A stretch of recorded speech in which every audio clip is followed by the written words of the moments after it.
कुलस्वामिनी creation या चॅनलवर आपल्या सर्वांचे सहर्ष स्वागत। आजच्या या व्हिडिओमध्ये मी आपणास भूमी परीक्षण पद्धती सांगणार आहे। आपण जेव्हा एखादा प्लॉट खरेदी करतो किंवा एखादी जमीन खरेदी करतो त्यावेळी ती आपल्यासाठी लाभदायक आहे की नाही हे बघण्यासाठी आपणास काही विशिष्ट अशा भूमी परीक्षण पद्धतीचा अवलंब करता येतो। त्यातील काही पद्धती मी आपणास सांगणार आहे। आपण प्लॉटच्या उत्तर दिशेमध्ये 1 फूट लांबी, 1 फूट खोली आणि 1 फूट रुंदीचा एक खड्डा करा आणि त्या खड्ड्यातील जी माती आहे ती संपूर्णपणे माती बाहेर काढल्यावर पुन्हा आपण त्या खड्ड्यामध्ये ती भरायची। ज्या वेळेला ती माती आपण त्या खड्ड्यात पुन्हा भरतो, जर पूर्णपणे भरून जर माती काही शिल्लक राहिली तर असं समजा की ती जागा उत्तम प्रकारची आहे। परंतु जर पुन्हा भरत असताना जर ती माती त्या खड्ड्यामध्ये तंतोतंत भरली गेली तर समजा की तो प्लॉट मध्यम प्रकारचा आहे। परंतु जर पुन्हा भरत असताना ती माती जर त्या खड्ड्यामध्ये की जे आपण त्या खड्ड्यातूनच काढलेली आहे परंतु पुन्हा त्या खड्ड्यात जेव्हा आपण भरतोय त्यावेळेला ती माती कमी पडली तर समजा की ती जमीन अशुभ आहे। ही एक पद्धती आहे भूमी परीक्षणाची।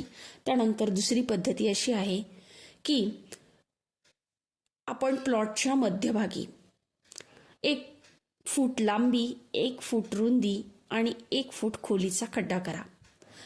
त्यामध्ये तंतोतंत असे पाणी भरा। पाणी भरल्यानंतर त्या खड्ड्यापासून आपण 100 पावले चालत जायचे आणि पुन्हा 100 पावले पुन्हा ज्या पॉइंटपासून आपण चालत गेलो होतो त्याच पॉइंटपाशी येऊन उभं राहायचे।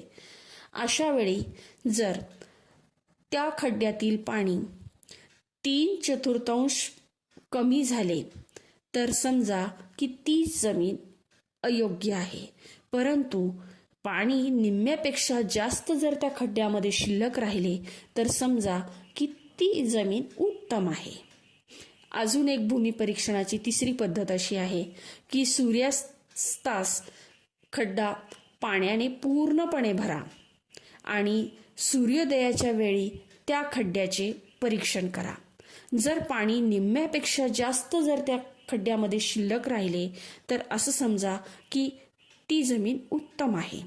परंतु ते पाणी पूर्णपणे जर आटून गेले आणि त्या जमिनीला जर भेगा पडल्या तर समजा की ती जमीन अतिशय वाईट आहे।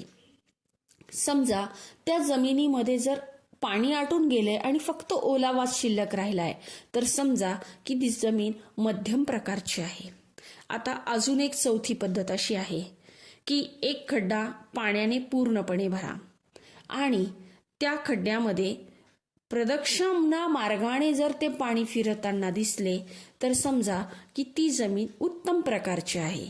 आणि जर आपल्याला ते पाणी उलट दिशेने फिरताना दिसले त्या खड्ड्यातले तर समजा की ती जमीन वाईट आहे। आता अजून एक पद्धती अशी आहे की प्लॉटमध्ये काही बी पेरा। जर अपेक्षित कालावधीपर्यंत जर त्या काळामध्ये ते बीला मोड आले, ते उगवले तर समजा की ती जमीन उत्तम आहे। परंतु जर अपेक्षित काळामध्ये त्याला मोड नाही आले तर असं समजा की ती जमीन अशुभ आहे।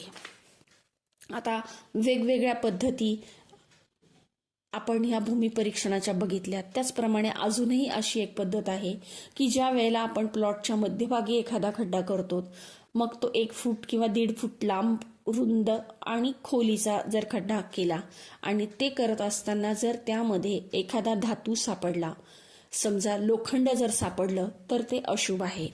त्याच जागेवर जर समजा एखादा सुवर्णाचा तुकडा सापडला किंवा पैसे सापडले तर ती जागा उत्तम आहे। तांबे, पितळ जर सापडलं तरीही ती जागा उत्तम समजली जाते। परंतु जर खड्डा करत असताना आपल्याला त्या जागी जर एखादा जळालेला लाकूड, केस किंवा केसांचा बुचका सापडला तर ती जागा अशुभ आहे। त्या जागी जर एखादा हाडाचा तुकडा सापडला तर ती जागा अशुभ आहे। जर खड्डा करत असताना अगदी स्वच्छ माती त्या खड्ड्यातून बाहेर येत असेल तर ती जागा छान आहे, चांगली आहे, आपण घर बांधण्यासाठी उत्तम आहे। वीट जर सापडली आणि ती वीट जर जळालेली असेल तर ती जागा उत्तम नाही. जर वीट छान चांगल्या अवस्थेमध्ये सापडली, चांगल्या क्वालिटीची जर आपल्याला तिथे वीट सापडली तर ती जागा चांगली आहे. परंतु हे लक्षात असू द्या की नदी तटी शक्यतो घर बांधणे टाळावे, कारण नदी तटी ज्यांची घरं असतात ते बऱ्याच समस्या त्या लोकांना आयुष्यामध्ये फेस करावे लागतात.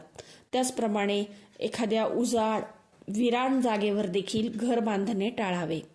स्मशानभूमीच्या शेजारी देखील घर नसावे, ती जागा अशुभ समजली जाते. अशा वेगवेगळ्या प्रकारच्या पद्धती ह्या भूमिपरीक्षणाच्या आहे. त्यातील काही पद्धती मी तुम्हाला सांगण्याचा प्रयत्न केला आहे. माझा हा व्हिडिओ आपल्यास आवडल्यास लाईक करा, शेअर करा, सबस्क्राईब करा. धन्यवाद.